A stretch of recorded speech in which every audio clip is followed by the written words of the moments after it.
Hola amigos, nuevamente para llevar a ustedes una reflexión más en este canal de Psique y más. Soy el psicólogo Jorge García Jaime. Quédate con nosotros un momentito. Vamos a reflexionar ahora acerca de cómo es que los espirituales pecamos de espirituales. Y yo espero que si esto que habrás de escuchar, de ver, te interesa, lo compartas con tus contactos, con tus amigos, para que eh, ellos tengan una oportunidad de reflexionar acerca de estos asuntos que me han parecido importantes. Y también, si no te has suscrito, hazlo tocando la campanita. Espero tus comentarios y los voy a estar contestando. Me daré tiempo para ello. Así que detente un poquito si te parece importante el asunto, comentar, refutar, cuestionar, etcétera. Adelante, te esperamos. Pues sí, los espirituales pecamos de espirituales. Y es que hace unos días miré un comentario dirigido a un amigo que tiene una enfermedad terminal y esta le mueve o le movió a solicitar apoyo económico a sus contactos de tal forma que algunos de ellos, e incluso uno de ellos especialmente, le dijo: no tienes por qué estar pidiendo apoyo, deberás esperar en la provisión que solo Dios te puede dar en respuesta a tu mal. Esa declaración ameritó mi respuesta, en la que señalé una ignorancia supina y dogmatismo que raya en lo ofensivo para quien atraviesa por una situación de ese tipo. Además de que obstaculiza que quienes deseen ser empáticos con aquel amigo se restrinjan en apoyarlo económicamente. Pero esto suele ser una constante en nuestro medio, en el que la inclinación a la óptica espiritual dificulta ver el panorama completo, llevándonos a una cerrazón que a los ajenos los lleva a tildarnos de ignorantes y dogmáticos, y no sin razón. Ahora bien, hay un fuerte móvil de espiritualidad. Nos es necesaria una manera de mirar y explicar algunos sucesos de una forma alterna, que no siempre es acorde con la común del medio cristiano, aunque es un hecho que requerimos conocer lo que la Biblia expone respecto de los sucesos naturales y sobrenaturales. En nuestro medio cristiano, cuando hemos pensado de manera uniforme respecto de experiencias, pensamientos, dogmas, interpretaciones, doctrinas, etcétera, no pasa nada.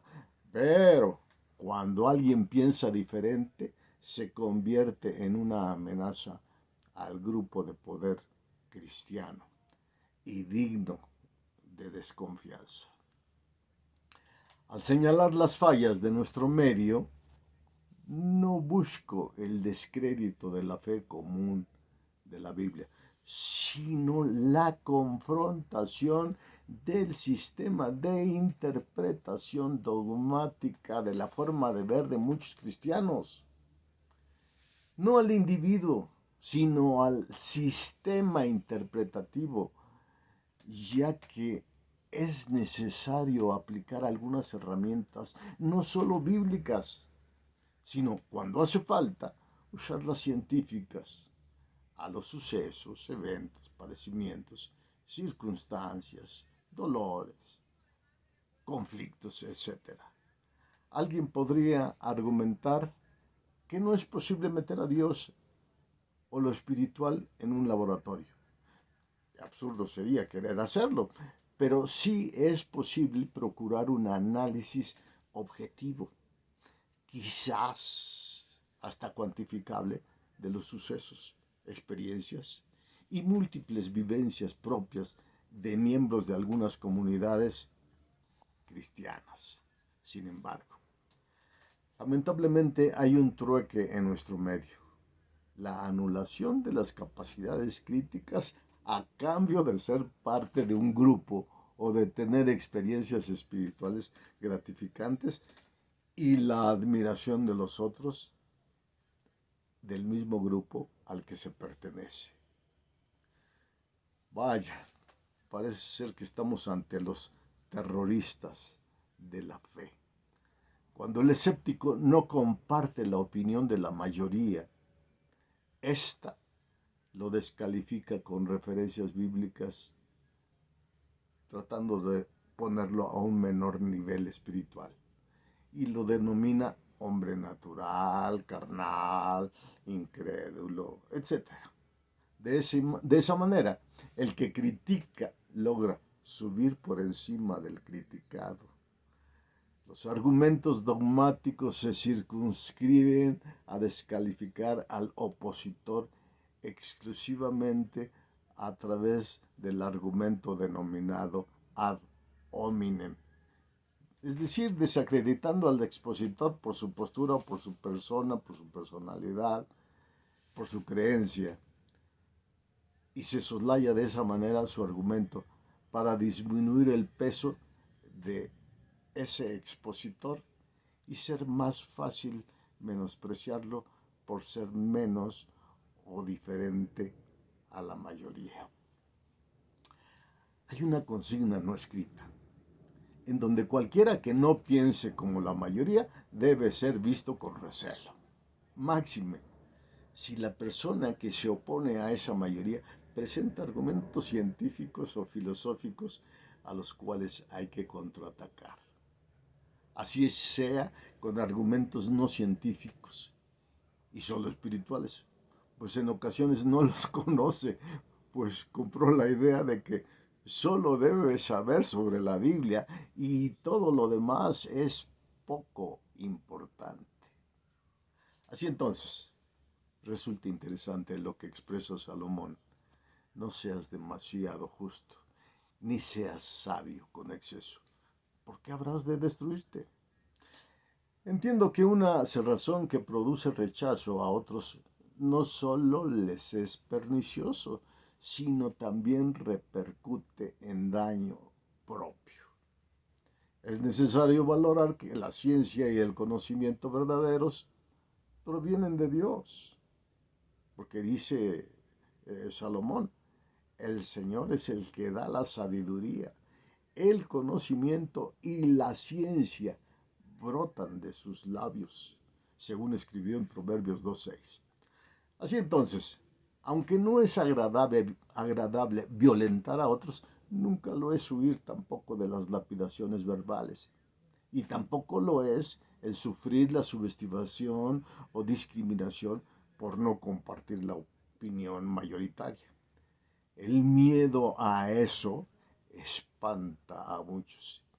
Y es mejor repetir, creer y hacer pensar como los demás.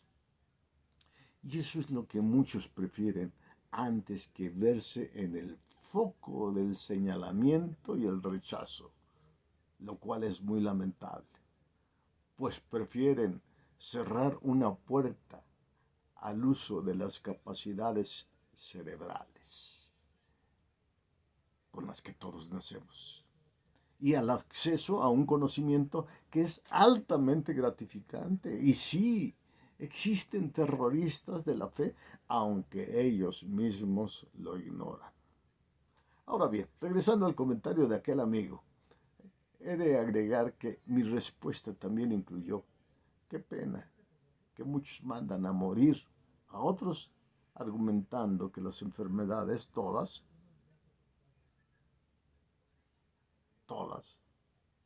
incluso hay que esperar en Dios un asunto verdadero, pero si ese consejo común para las enfermedades todas es esperemos en Dios nada más, entonces la ciencia y las alternativas médicas salen sobrando. Espiritualizar esto es una de las características de algunos que piensan que todo debe ser atendido de esa manera. Pecamos de ignorancia o de dogmatismo, aunque lo maticemos de una buena espiritualidad. Bien podía esa nota tener un buen propósito implícito y no pretendió generar ninguna incomodidad. Pero en la situación de vulnerabilidad de quien está sufriendo, muchas voces son escuchadas que lo confrontan de diferentes maneras. Máxime, si quien las expone tiene conocimiento semejante al de quien está en una necesidad de apoyo moral o espiritual. Sí, el amor de ese amigo seguro que fue genuino, pero el efecto no siempre es benéfico, porque las variables del otro son diferentes. Esto me hace reflexionar en qué difícil nos es aconsejar cuando nos ceñimos a nuestra propia óptica, que nos lleva a descalificar la ajena y enarbolar la propia, la personal, quizás porque le está resultando benéfica al consejero, pero no siempre lo propio se puede generalizar, amigos, por mucho bien que haya resultado para alguien.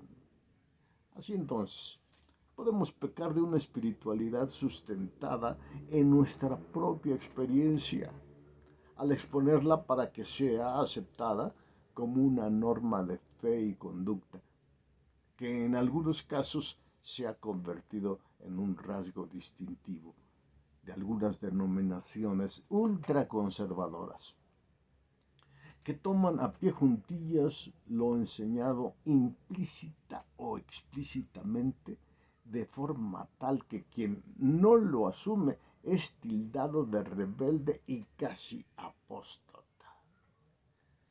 Y este se ve obligado, por el temor a una lapidación de esa mayoría, y le lleva a ajustarse a la opinión generalizada, sacrificando su capacidad de análisis, aceptando lo que la autoridad ha dictado desde su posición de espiritualidad, que supone sustentada por Dios mismo.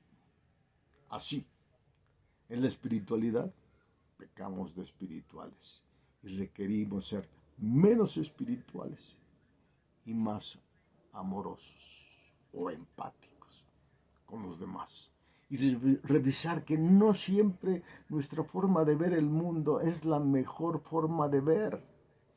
Y si lo es para nosotros, que esa óptica no sea incluida en el comentario de Pablo que escribió, por lo cual si la comida le es a mi hermano ocasión de caer, no comeré carne jamás para no poner tropiezo a mi hermano.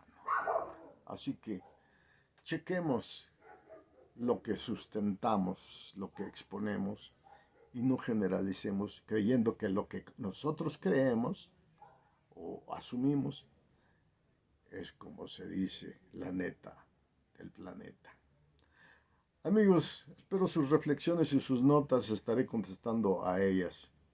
Y comparte este video si crees que pueda ser de ayuda para la reflexión a algunas personas que por ahí lo necesiten.